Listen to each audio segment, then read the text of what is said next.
Salamat sa Panginoon, sa mga magagandang awitin na yan. Amen? Nagpapalakas po sa atin yan at ibibigay sa atin ng inspirasyon para tayo ay magpatuloy sa Panginoon. At salamat din po sa ating mga bisita po ngayong umaga at isa lahat sa mga nag-imbita po sa kanila. Okay, salamat sa Lord sa mga tao yan na ginagamit niya upang itong mga tao ito ay makapakinig ng salita ng Diyos. Amen? Amen? Yun naman ang ating talagang kailangan at yun talaga ang dahilan kung bakit tayo napupunta ng church. Amen? Amen? Okay. Hindi mahalaga yung seremonya. Ang mahalaga yung Word of God. Are you listening? Faith, because faith cometh by hearing and hearing by the Word of God. Amen? And without faith, you cannot please God. Amen? Kung walang pananampalataya, imposibleng maging kalugod-lugod sa Kanya. Di ba? Kung walang faith. Kung walang faith, it is impossible to please God. Amen? Amen? Ikaw ba meron ka bang faith? Now, let me remind you, faith cometh by hearing and hearing by pakalakas, the Word of God. Okay, kaya kung walang Bible, walang faith. Amen? And higit sa lahat, for by grace are you saved through faith. Saved through faith. And that not of yourselves. Okay? Isbig, walang tao na mapupunta ng heaven dahil sa naging kasapi ng religion o ng church. Mapupunta sa ng langit sa pagkakit na ng palataya kay Kristo. Yan yung biyaya lamang ng Diyos. Okay, salamat sa Panginoon at salamat po sa mga nag-invite. Alright, now, gusto niyo yung Bible sa Book of Colossians chapter 1. At i-share niyo po yung mga Bibles, hindi po makatabi. Colossians chapter 1. Colossians chapter 1. At ang ating kabasahin po, verse number 1 to number 9. Colossians 1, 1 to 9. At magkakaroon tayo po ng responsive reading. At tininimubuta yung mga talatang kabasahin. Ang Bible ay binigay ng Diyos, okay, di ba? To read and to believe. Amen? To read and to believe. Okay? Then, as you read, you must pay attention sa iyong binabasa. Di ba kami? Read, as you read, ano dapat? Pay attention sa iyong binabasa. Kasi pwede mo niya na binabasa mo yung Bible mo pero meron ka nang nakaprogramang opinion mo. O hindi, tatalab sa'yo, di ba? Are you listening? Okay, paano maintindihan ang Bible? Okay, read the Bible and interpret the Bible literally. Di ba kami? Literal. Ano siya literal? Pag sinabi kong eyeglass, literal eyeglass yun, wala akong ibang ibig sabihin. Sa Bible, pag binasa mo yung Bible, tinan mo, unawain mo, literal. Don't over-spiritualize. Alam mo ba? For example, ano yung gusto over-spiritualize? For example, okay, sa Matthew 10:28, sabi ni Yesu Cristo, huwag kayong matakot sa bumapatay ng katawan. Wala namang magawa sa kaluluwa. Na wala, ibang ibig sabihin nyo. Di ba namin? At sabi ni Cristo, ang katakutan nyo, nakikinig kayo? Sabi ni Cristo, ang katakutan nyo, yung kakayang pumatay ng katawan at umuksa ng inyong kaluluwa sa impyerno. Ano yun sila? Now, literal yun. Kasi literal, yung nabasa mo, yun. Wala nang ibang ibig sabihin yun. Are you with me? Now, pag sinabi mo over-spiritualize, yun ang ginagawa ng saksi ni Jehovah. Okay? Okay? Sabi niya, yung katawan at kaluluwa, iisa yun.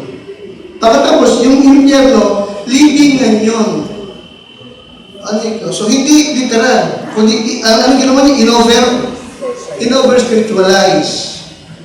Okay? Now, sabi ng Bible, Revelation 20:14-15, ano sabi ng Bible doon?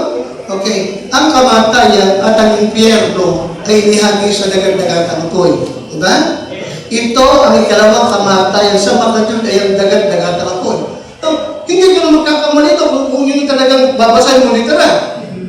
Tama? Sapagkat talagang niliwanag Christ. Diba? Sa kanya, and death and hell were cast into the lake of fire. This is the second death. And whosoever was not found written in the book of life was cast into the lake of fire. Hindi ka na magkakamali ito. Maliwanag? Kapag binasa mo at i-interpret mo, ano tama?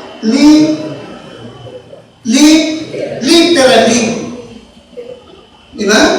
Okay. Ang kamatayan at ang impyerno inihagi sa dagat-dagatang apoy. Ito ang ikalawang kamatayan sa makatid ay ang dagat-dagatang apoy. Okay, ano sa 15? Ang sino mang wala ang pangalan sa aklat ng buhay. Ano? Nasaan ang aklat ng buhay? Nasa heaven, di ba? Sino yung nasa aklat ng buhay? Yung ligtas, yung tumanggap kay Kristo. Tama? Tama? Kaya kapag ikaw ay ligtas, talagang tinignan mo si Kristo bilang Savior, yung ang iyong pangalan nakasulat sa aklat ng buhay. Is that? Napakasakta, di ba? Ang sabi ng Bible, at ang sino mang wala ang pangalan sa aklat ng buhay, kasi ang aklat ng buhay? Okay, ay inihagi sa dagat-dagatan apoy. Now, paano mo explain yun? Hindi mo na kailangan explain, ang dumi yun eh. Tama? Kung yun ibabasahin mo, di ba? And then you pay attention at i-interpret mo literally. Hindi ka manligaw, pero maniligaw ka kung i-interpret at over-spiritualize. You see it? Oh, yun ang Bible. Okay? Sino talaga ito para malaman mo? Ang Bible knowable. Di ba namin? Sabi na knowable, maintindihan mo. Huwag mo lang i-over. Yes. Di ba? Read it and interpret it literally. Tama, di ba? Alright. At walang sino ba na sila nga may authority to explain the Bible. Walang sino man. Ang Bible sinulat para mabasa ng lahat. Amen? Hindi pwede yung isa lang, meron lang, ako lang may authority ng paliwanag. Wala kayong karapatang basahin yun, ako lang. Walang ganun doon. Di ba? Sabi nga ni Kristo ay, but these are written that ye, ang mga tinasulat upang kayo, diba? Ay magsisampalataya na si Jesus ay ang Kristo, ang anak ng Diyos. At sa inyong pagsampalataya sa Kanya ay magkaroon kayo ng buhay. Ano kasi buhay? Okay, buhay sa Kanyang pangalan. Amen? So, kaya pag nagpunta ka ng Bible Baptist talaga, may Bible talaga, papasahin mo yan. Amen? Sa bakit ang Bible ay, ang Biblia na sulat for you to read and to believe. Amen? Amen? And as you read, ano dapat? You must pay attention. Ano bang opinion meron ka? Itabi mo muna. Ilagay mo muna sa bulsa mo. Mamaya mo nalagay doon. Amen? Amen? Pay attention. Okay? Alright. I really believe me. Kakausapin ka ng Panginoon. Sabagat yun ang talagang gusto mong mangyari. Ha? Okay, so, Colossians chapter 1. Ang sinasabi ng Pastor Mike. Pasensya na kayo. Alright, Colossians chapter 1. Na verse number 1 to number 9. Sundan niyo po ako. Pagkaba't na maunawaan niya? Okay? Alright. Kasi ngayong umaga, kaya ako nagsalita lang kasi ngayong umaga, I'm going to preach para sa mga new believer. Okay? Para sa mga new believers and then pangalawa ay matulungan ko itong mga datihang mga believers na makatulong na din sa mga new believers. Ha? Ano ba niyo po ako? Literally yun, ha? Alright. Colossians chapter 1 verse 1 to number 9. Ako muna, mag-content ng responsibility. Paul, an apostle of Jesus Christ, by the will of God, and Timotheus, our brother.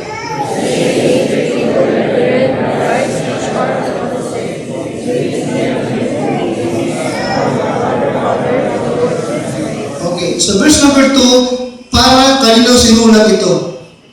Para kanino sinulat? To the saints. Sino yung saints? Ha? Yung mga, sino? The Christian, yung saint. Hindi siya, ang saints ay what? Living Christian, hindi patay, ha? Alright, ano ba? Faithful brethren. Kapatiran, no? Alright, ako naman. We give thanks to God and the Father of our Lord Jesus Christ and praying always for you.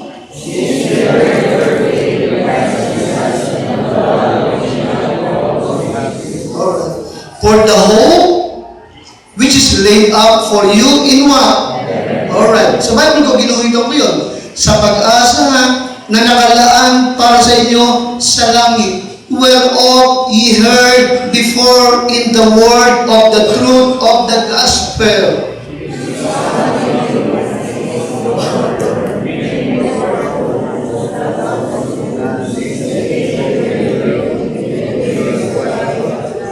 Okay. So, sa verse number 5, ano yung pinaguhitan ko sa inyo?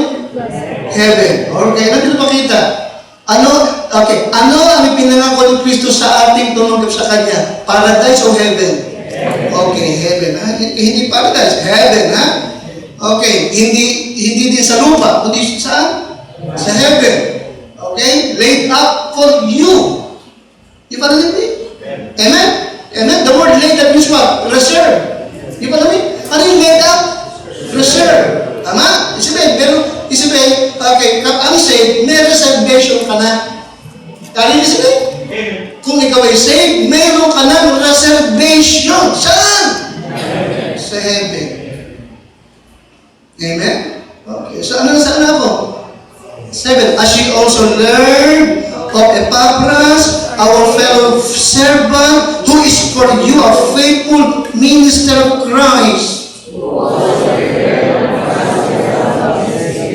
Okay, tayo lahat. For this cause, we also, since the day we heard it, do not cease to pray for you and to desire that ye might be filled with the knowledge of His will in all wisdom and spiritual understanding. Now, guhin niyo po yung sa verse number 7, desire. Desire. See that word? Desire. Desire sa Tagalog, alam mo ba? Nais. Diba? Ninanais.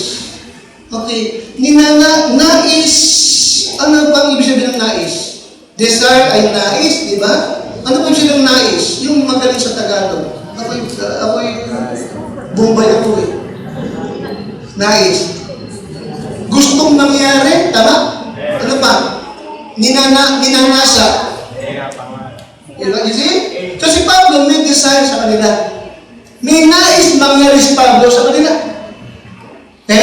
At yun ang kanyang ipinagpe-pray. Pinagpe-pray ko kayo na ito ang mangyari sa inyo. Okay? Pero yung desire. Ano yun? Okay. Ngayon, don't forget, okay? Okay. Ito yung desire ni Pablo sa kanila kasi ito yung gusto ng Diyos na mangyari sa kanila. Don't forget that. Ulit ba? Okay, Apostles Paul desire was what God wanted for them. Amen? Amen? Parang ako. Okay? Ba't ba gusto ko kayo at like ko kayo hinahamon na mag-church? Ako lang ba na gusto nun? Ako lang ba na gusto nun? Hindi ako lang. Ako, pastor, ay tagapagsalita lamang ng Diyos sa inyo. I'm just a delivery. Boy, taga-siyapi ako. Amen? Amen? Ako'y tok-tok lang. Totoo naman eh. Totoo naman eh. Kaya kung may masabihin mo ulit na magtampo kayo sa akin, sabi ko, okay, saan magtampo? I'm just a delivery boy. Amen? The moment na ako'y mag-preach dito dito, na nakakita mo wala sa Bible, umuwi ka na. Huwag ka nang bumalik dito. Totoo! Totoo ko! Totoo. Tapos yung Pablo, ganun din. Yung kanyang desire, kasi yung desire ng Diyos para sa kanila. Okay? Kaya, ngayong umaga, yun ang ating topic. Title ko, God Desire for His Children. God's desire for His children. Now don't forget, in John 1:12, but as many as received Him, to them gave He power to become the sons of God. Even to them that believe on His name. Sabi ng Tagalog, datapot ang lahat ng sa kanyang nagsitanggap ay pinagkalooban niya sila ng karapatang maging mga anak ng Diyos sa mga tuwid yung nanampalataya sa kanyang pangalan. Kaya pala ligtas ka sa pag-anak ka ng Diyos. Kailangan naging anak ng Diyos mula ng manampalataya ka at tanggapin si Kristo bilang tagapagligtas. Okay? Ngayong ligtas ka na, ngayong anak ka ng Diyos, wag mong kakalimutan na ang Diyos meron siyang what? Desire. Gustong mangyari sa'yo. Tanda mo buti. Okay? Tanda mo buti. At apat po ito, na ibig ng Diyos na isagawa ng bawat mananampalataya. Okay? Isagawa mo. Okay? At itong mga bagay, at itong anim na bagay ito na ibig na isagawa mo, ito po'y hindi mahirap gawin. Ito po'y hindi mahirap gawin. Bagkus, ano po? It is something that every believer can do, and it is good. It is good for you. It is good for you. Okay? Ano man dinanais ng Diyos, it is good for you. Number 1. Notice verse number 9. Balikan niyo po. Paliwanag ba? Yung desire ni Pablo ay yun ang desire ng Diyos. Amen? Amen? At yung anak ka na ng Diyos, ang Diyos meron siyang desire for you na mangyari. Alisin, tama ba ako? Amen? At itong kanyang desire, ito yung mabuti para sa iyo. Mabuti ito para sa iyo. Believe me. Alright? Walang ninais ng Diyos na masama para sa iyo. Okay? Number 1, ano ang kanyang desire sa kanyang anak? Sa Tagalog. Alright? Tingnan mo na sa tigis bago tayo pumasok ng Tagalog. Okay. For this cause, we also since the day we heard it, do not cease to pray for you and to desire that you might what? That you might be filled with the knowledge of His will. Yun ang number 1. Yun ang number 1, ha? God desires, okay, Tagalog, that His children to be filled with the knowledge of His will.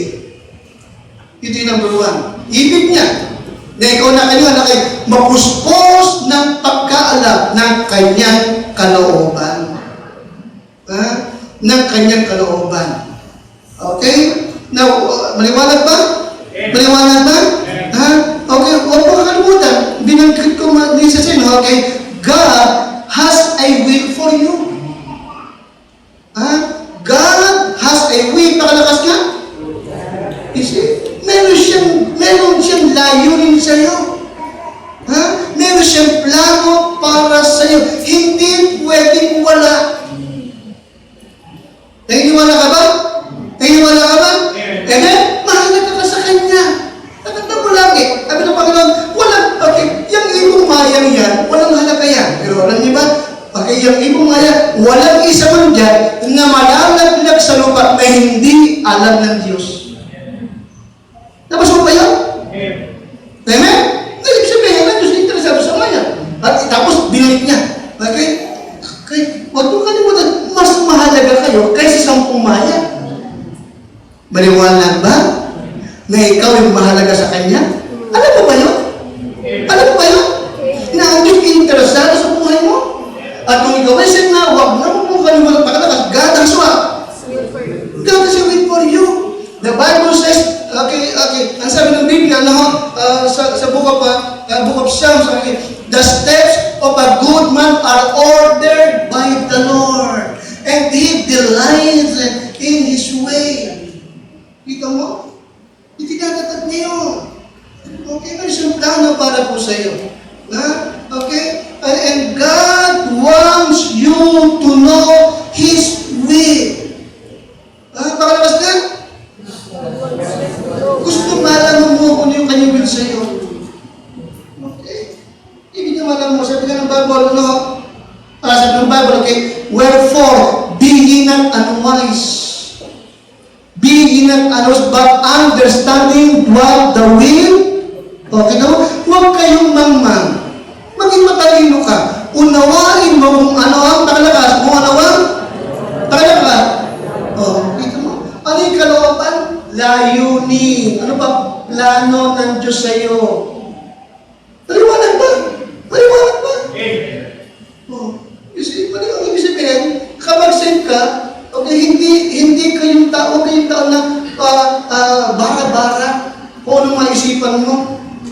Papasok ka, hindi mo alam ang puso mo, kung ano lang ang magandang pakinggan, doon ka na pupunta. Alamin mo kung ano yung kanyang Lord, ano bang plano mo sa akin? Ako ba'y magiging doktor o konduktor? Parang doon ba? Okay. Ako ba'y magiging negosyante o pasyente? Di ba nakikinig ka sa akin?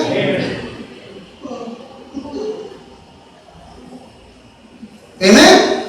Minsan, malalaman mo, yun ang kanyang inilalagay talaga sa puso mo magdodoktor ako. Amen? Kasi kaya mo naman Hindi yung puro baksa ka, magdodoktor ka. Amen? Hindi ka pala parang doon. Gusto mo lang. Magdoktor ka na lang. Amen? Kung hindi yung magiging asawa mo, hindi basta pogi, doon ka, bakmay, bating pala yan. Ano yung nakikinig ka sa akin?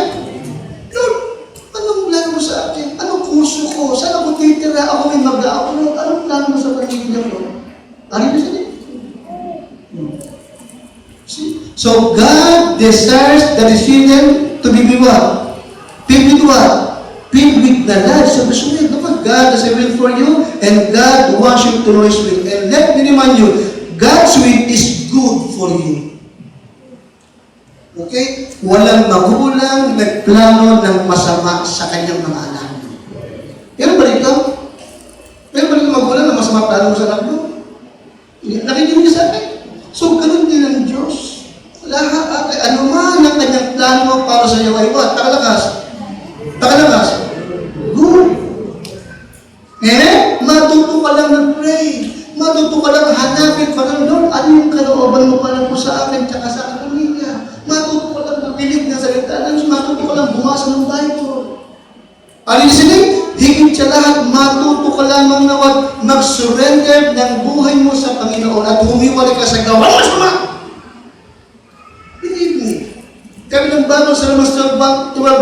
Ano sabi ng Bible ito? Okay.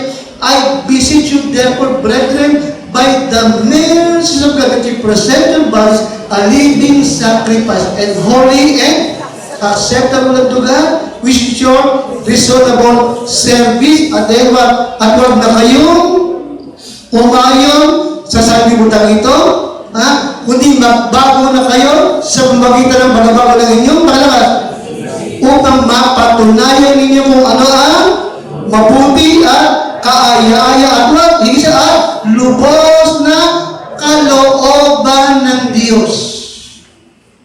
Diba? Kaya magulo ka. Kaya wala kang direksyon. Pabara-bara ka. Napapahama ka. Kasi hindi mo inaalam at hindi mo nilalakaran kung ano ang kalooban ng Diyos sa iyo. But again, kung ikaw ay anak na, God desires that you be filled with the knowledge of His will. Ibig niyang puspos ka ng pagkaalam ng kanyang kalooban sa iyo. Amen? Amen? Again, Christian. Nahigit 30 years na ako, Pastor, but hindi ko lagi, hindi ko pinangarap ang maging pastor. Hindi ko ito pinangarap, hindi ko ito ginusto. Nakikinig kayo sa akin? Amen? Yung tinawag niya ako di at nung malaman ko, ito yung kanyang kalooban sa akin, masaya akong tinanggap at nag-surrender ako sa kanya. No, ganun ka din. Ganun ka din, ha? Yung people, ganun ka din. Okay? Alamin mo kung ano yung kanyang kalooban. Okay? Now, remember, meron dalawang klaseng catch ko, di ba? Ano yung revealed, tsaka yung, ano yung pangalawa? Revealed, tsaka particular. Para maging pastor ako, yun ang particular will niya sa akin. Are you listening? Amen? Yung revealed will, revealed means also perceptive. Revealed will also means what? Perceptive will. Madaling makuha. For example, it is God's will for you not to commit adultery. Revealed will yun. Sa Bible yun. Tama ba ako? Amen? It is God's will for you not to steal. Revealed will yun. It is God's will for you to go to church every Sunday. Revealed will yun. Nakatawa niyo ba ako? Oh. Okay ngayon, yung particular na will niya sa'yo, para mahalaga, nag-o-obey ka sa kanyang revealed will or perceptive will. Okay? Pagiging Christian, lagi mo nandaan, God desires that you be filled with the knowledge of His will. Okay? Paging umaga, kung hindi ka pa saved, hindi ka pa tiyak na pag namatay ka sa langit ng punta mo, makinig ka mabuti. No? God's will for you ay maligtas ka. Okay, tandaan mo lagi kaibigan, kung hindi ka pa saved, wala ka pang katiyak na heaven. Pag namatay ka at napunta ka ng impyerno, hindi Diyos ang gumusto nun. Hindi niya will yun sa'yo. Ang kanyang kalooban, maligtas ka. Paliwanag ba? Maligtas ka. Kung hindi ka naniniwala, ha? Okay? Tingnan mo yung ginawa ni Kristo sa krus ng Calvary. Para ba kanino yung ginawa niya? Para kanino ba? Bakit siya namatay sa krus? Para kanino? Sabi ng Bible, okay, ipinakita ng Diyos ang kanyang pag-ibig sa atin, bagaman tayo ay makasalanan, si Kristo'y namatay nang dahil sa atin. Christ died for us. He died for us. For God so loved the world that He gave His only begotten Son, that whosoever believeth in Him should not perish but have everlasting life. Kaya ngayong baga, kung hindi ka paligtas, wala ka bang katiyak ng heaven, ngayon ang araw para maligtas ka. Gusto rin maligtas ka. Tanggapin mo si Kristo bilang iyong ligtas, makakatiyak ka ng langit. God desired that His children to be filled with the knowledge of His will. Secondly, that is verse number 10. Number 10. Pakilakas po. Verse number 10. Ready? Basa.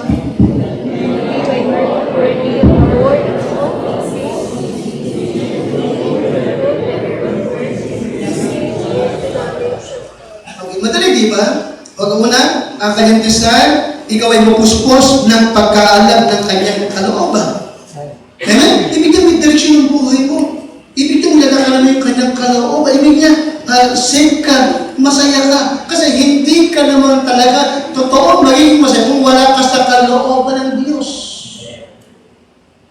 Are you listening? Amen? Kung wala ka sa kanyang kalooban, parang isda. Parang isda na nasa buhangin. Nakikinig ka sa akin? Ganun po yan. Okay. Para ka namamangka, napasulungat sa alon. Kami brother, masarap madali bang mamangka kapag pasalungat sa alon? Nagsasaluhan ka, pasalungat ka? Mahirap, hindi ba Barnes? Mahirap, hindi ba? Ganun ka. Kapag wala ka sa kalooban niya, kinokontra mo siya para ka namamangka ng pasalubong sa alon. Maliwanag ba? Oo. Kaya gusto niya, puspos ka ng pagkaalam ng kanyang kalooban. Tama naman po, tingin po. Upang kayo magsilakan ng nararapat sa Ano mo? Okay, Panginoon, hindi sa tao. lumakad ka karapat-dapat sa Panginoon. Pangalawa, God desires His children to walk worthy of the Lord. Nakatipo? Simple lang, di ba? Maliwanag naman eh. Yan ang kanyang nais para sa iyo. Ano mo, isipin mo na lang, Panginoon, sino ako para mangarap ka para sa akin? Sino ako, Lord, para magkaroon ka ng desire sa buhay ko? Sino ako? Maliwanag lang ibig sabihin, ang Diyos nagmamalasakit sa iyo. Amen? May plano siya sa iyo. May layunin siya sa buhay mo. At ito yung pangalawa, that you walk worthy of the Lord. Now, the word walk means your daily conduct of life. The walk means what? Your daily conduct of your life. Ito yung pang-araw-araw mong buhay. Yung inuugali mo. Ibig niya lumakad ka, mabuhay ka, na worthy sa Panginoon. Now, the word worthy means matching. Hindi matching. Matching. Okay, worthy means what? Matching. Paano bang yung, okay, sabi mo lalaki ka, baka lalaki ka. Nakunin ba ako? Amen? Sabi mo matapang ka, hindi, gawin mo. Matching. Okay? Nagpapakita po ito na now that you are saved, you live your life na ikaw ay saved. Okay? So God desires that you walk worthy of the Lord. Okay, naiuligas ka na, lumakad ka, mamuhay ka, na nagpapakita talaga ng buhay ng isang nakakilala sa Panginoon. Ano? Okay, notice verse number 10, makikita niyo po kung ibig sabihin ng kung paano na ibig yung sinasabi mo, ipinapahayag mo, makita sa iyong buhay. Now, anong word dito?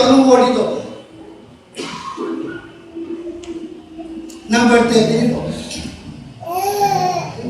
Okay. That he might walk worthy of the Lord, unto all what? Unto all what? Pleasing. Pleasing kanino? Hindi sa tao, pleasing sa Diyos. Kalugod sa Diyos. Sumunod, fruitful in every good work. Ano pa? Increasing in the knowledge of God. Ito po yan. Ito yung ibig ng Diyos na talagang makita sa buhay mo. Now, lagi natin punta dahil, Okay. Ngayong saved ka na, you belongs to God. Ang ligtas, ikaw ay pag-aari ng Diyos. Ikaw ay sa Kanya. Maliwanag po ba? So, kaya marapat lamang that you live like you belongs to God. Nabuhay ka na, ikaw ay talagang nagpapakita na ikaw ay sa Diyos, anak ng Diyos. Maliwanag ba? Maliwanag ba? Amen? Kung yung bang mga nagtuturo kanina sa inyo ng Bible, nakita yung nag-iinom ng beer, maniniwala ba kayo doon? Kung ako ba, ang baba, ngayon, nakita mo na ito ako ngayon, bukas nakita mo nag-vape ako. Bagay ba sa akin? Masama sa akin? Hindi. Masama sa akin. Kasi nagtuturo ako ng salita ng Diyos. Yan, nakikinig ka sa akin. Amen? O makita sa buhay mo yung sinasabi mo. Okay? Yes, God desired that you walk worthy of the Lord. Unto all pleasing. Namumuhay ka na, yung Diyos ay talaga nalulugod sa buhay mo. Walang bisyo, walang sugal, hindi ka palaaway. Maliwanag ba? Amen? Tapat ka. Yan po yan. Okay? Number 3, fruitful. Una, filled with the knowledge of God. Number 2, to walk worthy of the Lord. Number 3, to be fruitful. To be fruitful. God desires na ikaw na kanyang anak ay what? Fruitful. Mabunga. Mabunga. Alright, go to verse number 10. Anong klaseng bunga pinag-uusapan? Anong klaseng bunga pinag-uusapan? That he might walk worthy of the Lord unto all pleasing, being fruitful in what? Yes, in every what? Good work. Good work, di ba? Okay, mabunga. Mabunga sa bawat mabuting gawain. Makilala kang mabuting tao ka. Kaya na? Makilalang mabait ka. Kung nung araw pala gawa ka ng masamang, hindi na ngayon. Tama ba? Hindi na ngayon. Bakit? Because you belong to God. Saved. Amen? Tumanggap kay Kristo bilang Savior. Si Christ ay tumatahanga sa iyo, gumagawa sa iyo. Nakakita sa iyo yung buhay na yun. Yan ang isa. Nakita. Yung mga tao sa ating paligid, sawa na sila. Sa mga kalisabing Christian, born again, pero nagbo-bold ng bold. Born again, pero lasing. Born again, addict. Amen? Totoo yung born again sa Bible, pero yung born again, hindi samahan yun. Di ba? Okay, akala. The word born again is saved. Sabi mo, hindi mo there's nothing as born again, pero hindi tiyak ang lagi na pupuntahan. Di ba? Walang born again na addict. Born again, pero lasinggero. Walang ganun. Okay, hindi totoo born again yun. Nakikip-born again lang yun. And then yung sa'yo, alam, ligtas ka na talaga, let them see. Na, save ka. Makita ka, makilala ka sa mga what? Good work. Mapaggawa ng mabuti. Amen? Higit sa lahat, nagpupuma ka. Tama? Nakikita sa'yo si Christ. Higit sa lahat, nag-i-invite ka ng tao. Nagsosolwingin ka. Yun ang fruit na pinag-uusapan doon. In John 15:16, sabi Kristo, ye have not chosen me, but I have chosen you and ordained you that you should go and bring forth fruit. That you will bring forth fruit. Sa Tagalog, hindi niyo ko pinili, pero pinili ko kayo. At kayo ay aking itinalaga para kayo umayo at magsipag-bunga. Magsipag-bunga. Anong bunga pinag-uusapan? Yung mga kaluluwa na nadadala mo sa Panginoon. Maliwanag ba? God desires that His children to be fruitful. Fruitful. Maging mabunga ka. Maging mabunga ka. Maraming Messiah ang Lord tungkol sa pagbubunga. Madalas siya mag-Messiah. Naalala niyo yung parable of the sower? Naalala niyo ba yun? At sa pagdulo, sabi niya, yung mabuti, yung binihing bumaksak sa good ground, ito yung nakinig ng salita, inunawa yung salita, at nagbunga siya ng marami. Amen? Then, in Luke chapter 13, nagkwento rin siya bilang Lord, meron isang lalaki na meron siyang vineyard, ubasan. At sa gitna ng ubasan, kanyang itinanim yung isang fig tree. Remember? Yung isang puno ng igos. At kaya itong pinaalagaan. No? Okay? At pagkalim at lagi siya naghahanap ng bunga. Hanggang isang araw, sabi niya sa kanyang tauhan, itong punong ito, 3 taon na ako na naghahanap ng bunga, pero wala akong makita. Anong kanyang pinasya? Ano sabi niya? Putulin na lang yan. 3 years na akong pabalik-balik dito, naghahanap ng bunga, pero wala akong nakita. Mabuti pa, putulin mo na lang yan. Maliwanag ba? Anong hanap ng Lord? Fruit. Isang araw, naglalakad siya, nakakita siya ulit ng puno ng igos na napakakapal ng dahon. Napakakapal ng dahon. At binukot yung dahon, pero wala siyang makita bunga. Ano sabi ng Panginoon? Puro dahon, walang bunga. Mula ngayon, walang makikinabang sa'yo. At sinumpa niya yung fig tree at kinabukasan yung fig tree, ano nangyari? Natuyo. Bakit natuyo? Sabi mo kasi puro dahon walang bunga. Nakita niyo yung mensahe? Anong ibig niya? Anong ibig ng Diyos? Ano ang kanyang design sa iyo at sa akin na tayo mag-iwan? Makita mo? Nagdahan siya ng bunga sa akin. Okay? Bunga ng mga good works, bunga ng mga kaluluwa na ating nadadala sa Panginoon. Ano ba yung good work? Yung nagsaserve ka sa Kanya, yung buhay mo nagagamit ngayon ng Panginoon. No, let me be Christian. Okay? Marami sa atin, nung wala tayo sa Lord, yung buhay mo ginamit lamang ng drugs at ng alak. Ginamit lamang ng sugalan.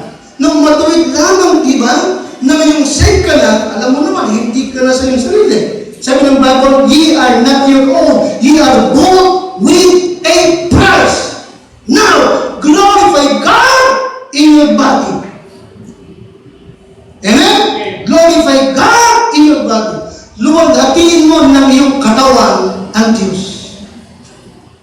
Amen? O magamit ka naman ng Panginoon.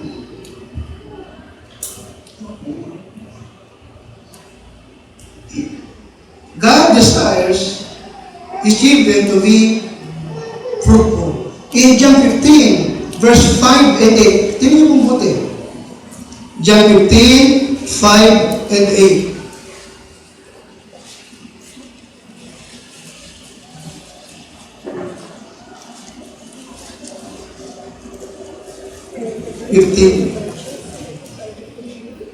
Verse 5, hindi na kayo?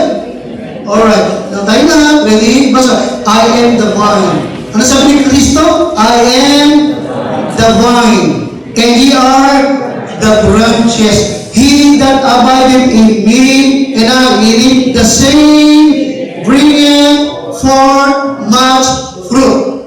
Di ba? Okay, much fruit. For without me, ye can do nothing. Tagalog, manahan kayo sa akin at ako'y sa inyo. Katulad ng mga sanga, no? Okay, na nagbubunga. Sapagat kung wala ako, wala kayong magagawa. Ano is number 8? Number 8. Ready? Herein is my Father glorified, that ye bear what? Kita mo? Kita mo? Sa Tagalog is what? Ano sa Tagalog? Okay. Dito, ang aking Ama ay naluluwalhati na kayo ay nagbubunga ng marami. So shall he be my disciple. Nakita niyo? Hindi yung kanyang desire sa iyo. Nais niyang mangyari sa iyo. Hanap ng Diyos sa iyo na magbunga ka ng marami. Tayo na, sa ganito, lumuluwalhati ang aking Ama na kayo'y magsimagbunga ng marami at ganun kayo magiging aming Kita mo, ang tunay na tagasunod ni Kristo nagbubunga ng marami. At yan ang kanyang hangar, nais na para sa iyo.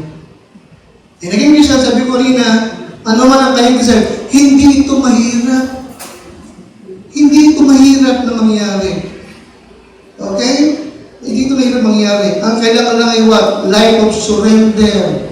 Ano pa? Separation. Ano pa? Be spiritually minded. Huwag na ikaw kung ano naman binabala kong gawin masama. Ay, amen? Amen? Ano? Bakit be surrender life? Oh, ano sabi sa verse number 5? Without me, you can do. Okay mo? Without me, you can do nothing. Ibig sabihin, kung sino nasa iyo, magagawa ka. Amen? Hindi mahirap. Okay? Hindi mahirap.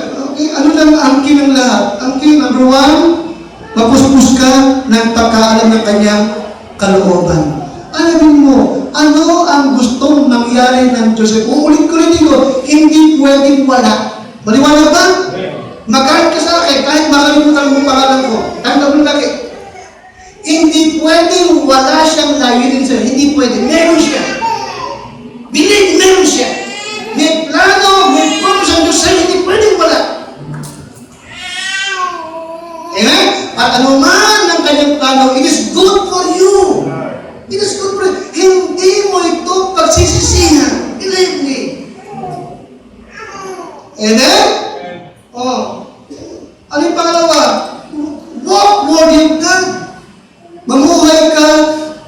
ang Diyos ang siyang naluluwalhati, nalulugod.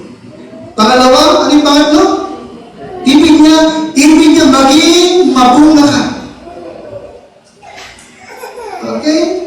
And number 5, okay? Increasing in the knowledge of God. Ibig niya, lumalago ka sa pagkakilala sa Diyos. Alright? Iba yung nasa number 1, ha? Yung number 1, will.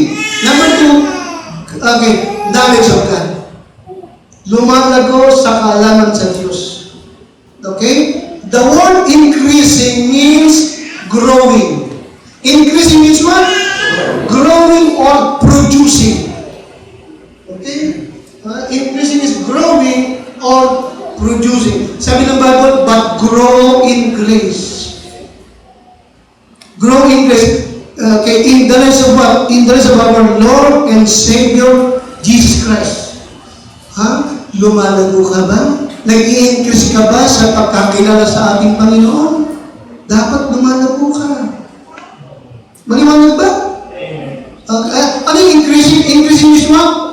Growing. 2 Peter 3:18, tayo na lang, but grow in grace and in the knowledge of what? Our Lord and Savior, Jesus Christ. Lumalago sa pagkakilala, lumalago sa kaalaman kay Kristo. Amen?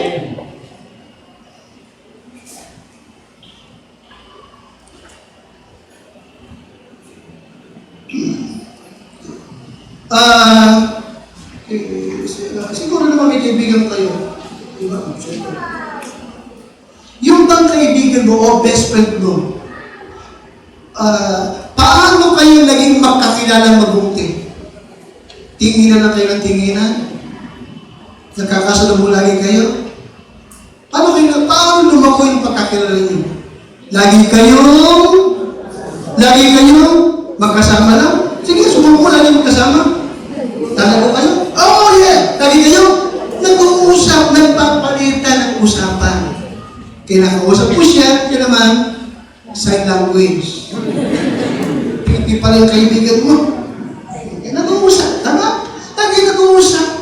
Amen? Nagpapalitan ng kuro-kuro sa buhay. Amen? Kinakausap ko siya, kinakausap ka rin niya. Habang kinakausap ka niya, nagsasalita ka? Nakikinig ka. Amen? Ganon din sa Diyos. To grow in grace and in the knowledge, dapat kinakausap mo lagi ang Diyos through prayers. Amen? Amen? Umagat ka rin. At ang Diyos kinakausap ka rin by reading what? The Bible. Huwag mo kakalimutan, ang Diyos hindi na nangungusap through dreams or vision. Bakit? Complete na Bible. The Bible is the complete revelation of God to man. Don't forget that. No more dreams and vision. Wala ng prophets ngayon. Or apostles. Wala na. Bakit? Sapagkat meron tayo complete lakas. Ano yung nasa? Nasa Bible. The Bible is the complete revelation of God to man. Read the Bible. Kakausapin ka ng Diyos. At lalago ka sa pagkakilala kay Kristo. Amen? Because Christ is the central message of the Bible from cover to cover. Amen? Ngayon, ito ang kanyang design na ikaw ay nag-i-increase sa pagkakilala kay Kristo. Ito yun. Ito yun. Okay? Habang nag-i-increase ka sa pagkakilala kay Kristo, hindi ka sabihin, habang nag-i-increase ka sa pagkakilala kay Kristo, nag-i-increase din ang iyong what? Faith. Tama? Nag-i-increase ka sa pagkakilala kay Kristo, nag-i-increase din ang iyong what? Faith. Lumalago din ang faith mo. Amen? Amen? Lumalago din ang iyong what? Spiritual understanding. Meron ka ng tamang worldview sa mga nangyayari sa iyong paligid. sa pagsubok, sa mga problema, alam mo na rin bakit at papaano. Kasi nag-increase ka sa pagkakilala kay Christ.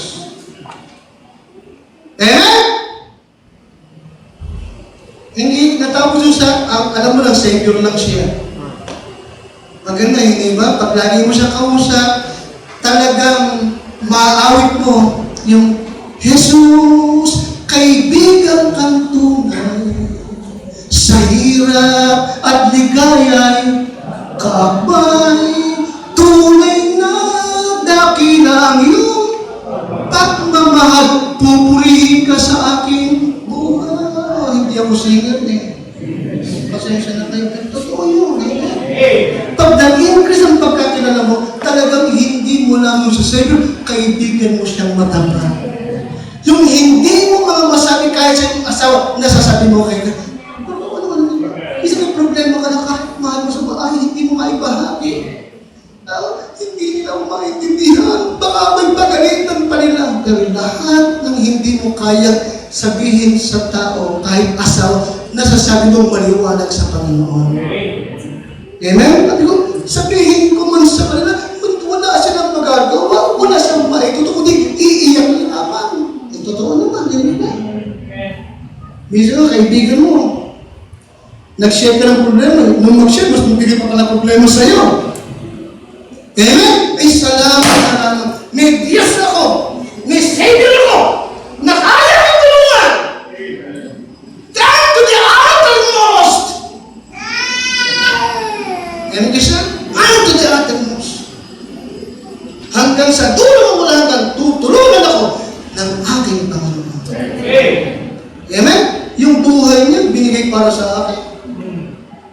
Amen? Amen. Ano pa kaya hindi niya kaya ibigay? Totoo naman? Ano pa kaya ang hindi niya kaya ibigay? Amen? Magtiwala ka lang. Tama ba ako? Magtiwala ka lang. Now, listen, sige po rin, na hindi naman kung magagawa magtiwala ng lubos kung hindi nag-i-increase ang iyong pagkakilala sa Kanya. Yun ang ibig sabihin. Kasi Pablo, sabi niya, ito ang gusto kong mangyari. At ang aking prayer na kayo mag-increase sa knowledge ni Christ. Amen?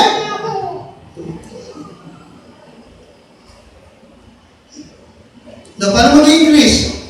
Paano mag-increase? Okay? Okay. Through Bible and prayer.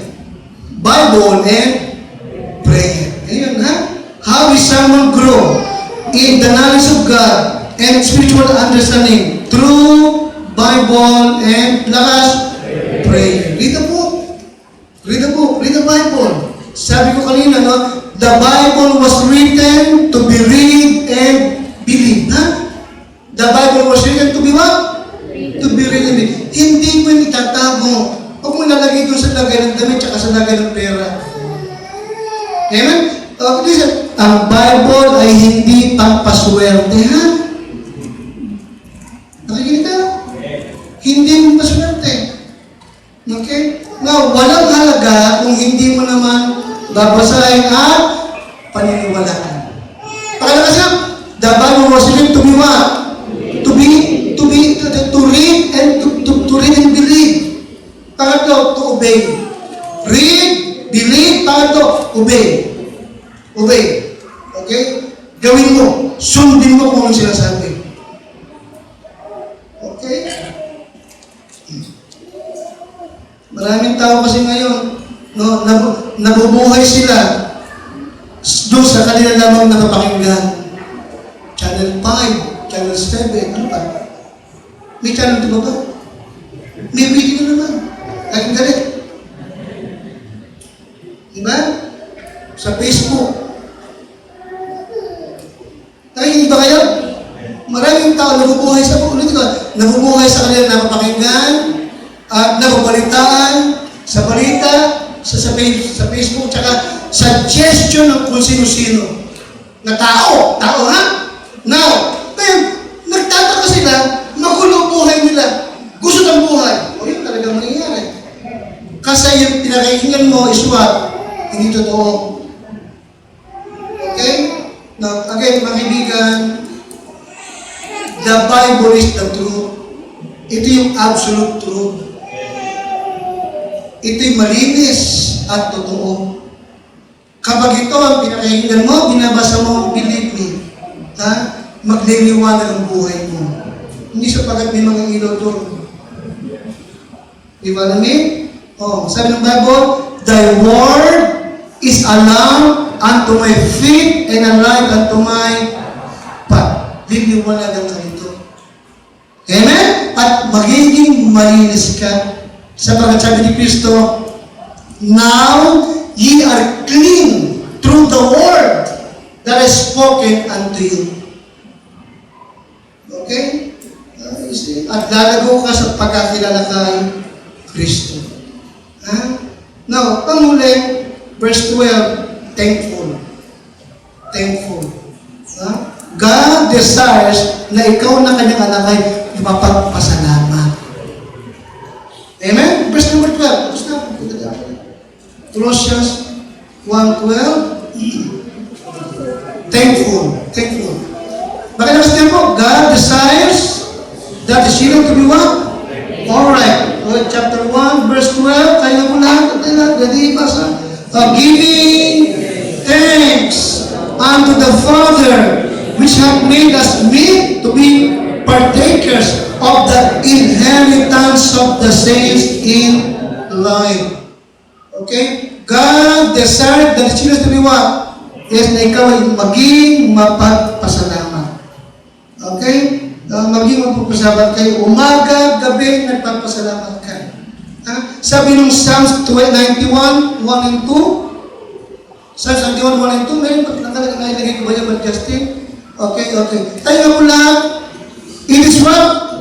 It is a good thing. It is a good thing to what? To give thanks unto the Lord and to sing what? Praises unto thy name, O Most High. To show forth thy loving kindness, kailan? In the morning, and thy faithfulness every night. Kita mo? Nagpapasalamat umaga at gabi. Nagpupuri. Now, wag mong kakalimutan, na inang nais ng Diyos sa'yo. Tapos ako, matanong kita, ikaw ba ganyan? Ikaw ka ba? Mapagpasalamat ka ba sa Diyos? Aminin mo, hindi. Bakos marami ka lagi yung, ano yung taga-complain? Mareklamo ka. Mareklamong tao ka. Sa halip na mapagpasalamat, puro reklamo. Amen? Laging negative. Hindi ka magpasalamat, buhay ka pa. Narito ka pa ngayon, nakapagaling ka ng Word of God. Amen? Amen, tama, di ba?